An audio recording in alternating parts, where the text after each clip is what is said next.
Орто жарым салмактагы Джон Джонс кайрадан UFC кайтарын жарыялады. Жана блогер Джек Пол айтуусунда Томми Фьюри эчкимге кызык эмес. Мага кызыктуу реваншымдагы Тайрон Вудли деп айтып өткөн. Алдыңкы мүнөттө ушул жаңылыктар менен таанышасыңар достор. Сиздер каналды жаңы болсоңуз каналга катталыңыз. Орто жарым салмактагы мурдагы чемпион Джон Джонс октагонго кайтарын жарыялады. Буга чейин Джон Джонс билесиңер достор, өзүн чоң салмакка өттүм деп жарыялаган болчу.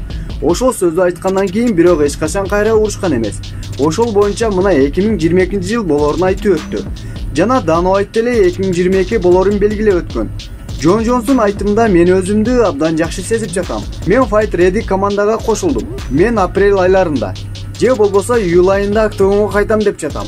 Январда Фрэнсис Нганну менен Сирил Гандын беттешине жараша болот деп кабарлады Джон Джонс. Өзү достор Джон Джонс UFC менен акча тараптан маселе боюнча келише албай жүргөн эле 2 жыл мурда.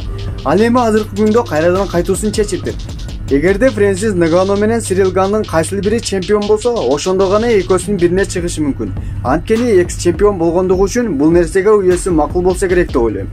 Достор, силер эмне деп ойлойсуңар? Эгерде Джон Джонс кайса, ким менен октагонго чыкса мыкты соперник болот эле? Сирил Ганд же болбосо Фрэнсис Нганну? Ал нерсени комментарга жазып өткүлө. Блогер Джек Пол менен экс чемпион Тайрон Вудли бокс боюнча реваншы болуш керек эле. Бул нерсеге Джек Полдун сөздөрү. Боксчу Томми Фьюри менен бокска түшпөгөнүм жакшыраак. Ал менен рингке чыкканым эч кимге кызык эмес. Кимге кызык эле бул уруш? Жана ага караганда Тайрон Вудли кызык.